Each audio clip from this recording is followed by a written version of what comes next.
Corona काल में अगर स्कूली शिक्षा के बारे में बात करें तो प्राइवेट स्कूल्स में जहां अव्यवहारिक होती हुई ऑनलाइन पढ़ाई चल रही है, तो सरकारी स्कूलों में 6 महीने से पढ़ाई चल ही नहीं रही है।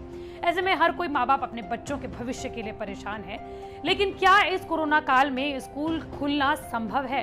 क्या स्कूल खुलने चाहिए? इसी पर आज हमारी रिपोर्ट है। देखिए, लंदन में एक स्टडी हुई है इसी के ऊपर। उस स्टडी में क्या कहा गया है और भारत में जब इसी पर स्टडी हुई है तो भारत की स्टडीज में क्या कहा गया है, देखिए इस रिपोर्ट में। दरअसल कोरोना ने जब शुरुआती दौर में तबाही मचानी शुरू कर दी थी, यानी कि 1 जून से 31 जुलाई के बीच इंग्लैंड में स्कूल और कोरोना के संक्रमण पर अध्ययन किया गया, जिसमें पाया गया कि कोरोना का प्रभाव हर क्षेत्र के हिसाब से बदलता रहा, लेकिन एक तथ्य हर जगह एक ही रहा, और वो था स्कूल के स्टाफ को कोरोना के संक्रमण का खतरा छात्रों से ज्यादा रहा, लेकिन छात्रों को कोरोना के पीक में भी स्कूल में खतरा ना के बराबर रहा। इस अध्ययन में पाया गया कि 198 कोरोना के केसेस में 70 छात्र थे और 128 स्टाफ मेंबर, जिसमें अध्यापक, सफाई कर्मचारी और ऑफिस कर्मचारी शामिल थे। 10 लाख बच्चों में केवल 70 बच्चों को हुआ कोरोना।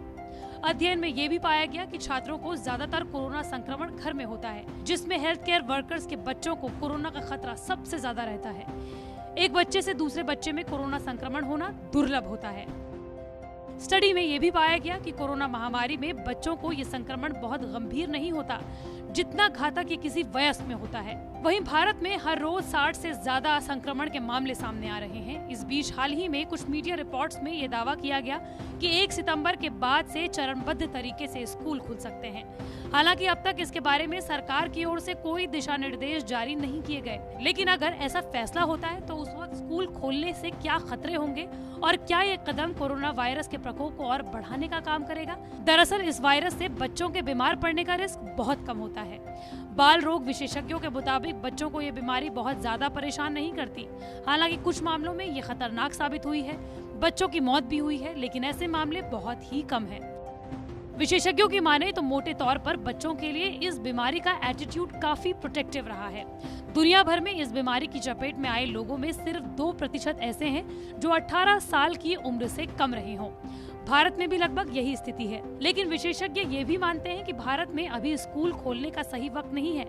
हालांकि स्कूल खोलने पर जो विचार हो रहा है वो इस बात पर निर्भर करता है कि भारत के किस कोने में स्कूल खुलने वाले हैं। जहां इस वक्त मामले कम हैं, वहां तो स्कूल खोलने के बारे में सोचा जा सकता है, लेकिन दिल्ली, महाराष्ट्र, गुजरात, तमिलनाडु जैसे ज्यादा मामलों वाली जगहों पर 1 सितंबर या उसके बाद भी स्कूल खोलने के लिए बहुत जल्दी हो जाएगा। वहीं ज्यादातर अभिभावक भी स्कूल खोलने के पक्ष में नहीं हैं। हाल ही में लोकल सर्वे संस्था ने एक ऑनलाइन सर्वे करवाया था, जिसमें भारत के अलग अलग हिस्सों से माता पिता और दादा दादी की ओर से 25,000 से ज्यादा प्रतिक्रियाएं मिली। 58% लोगों ने कहा कि वो नहीं चाहते कि अभी स्कूल खुले। जब सर्वे में लोगों से ये पूछा गया कि उन्हें क्यों लगता है कि अभी स्कूल नहीं खुलने चाहिए, तो 47% लोगों ने इस तरह के कारण बताए। वो अपने बच्चों को खतरे में नहीं डालना चाहते। बच्चे अगर घर में संक्रमण ले आएंगे तो घर के बुजुर्गों को गंभीर खतरा हो सकता है। स्कूल में सोशल डिस्टेंसिंग के लिए मुश्किलें होंगी। हालांकि कुछ दिन पहले केंद्रीय मानव संसाधन मंत्रालय ने स्कूल के घंटे कम करने पर विचार करने की बात कही थी, लेकिन फिर भी ज्यादातर परिजन फिलहाल स्कूल खोले जाने के पक्ष में नहीं है। लेकिन वहीं दूसरी ओर ब्रिटेन में ज्यादातर बच्चों को स्कूल वापस लाने की योजना पर विचार कर रहा है। विशेषज्ञों की माने तो बच्चों में वयस्कों के मुकाबले बीमारी का मामूली असर होता है। कोरोना से बच्चों की मौत के मामले भी दुर्लभ है। हालांकि ब्रिटेन और अमेरिका जैसे देशों में कुछ ऐसे मामले भी सामने आए हैं जिसमें बच्चों को कोरोना वायरस से जुड़ा दुर्लभ इन्फ्लेमेटरी सिंड्रोम हुआ था, लेकिन इसमें भी बहुत गिने चुने बच्चों की हालत गंभीर हुई थी और कुछ को ही वेंटिलेटर पर रखने की जरूरत पड़ी थी।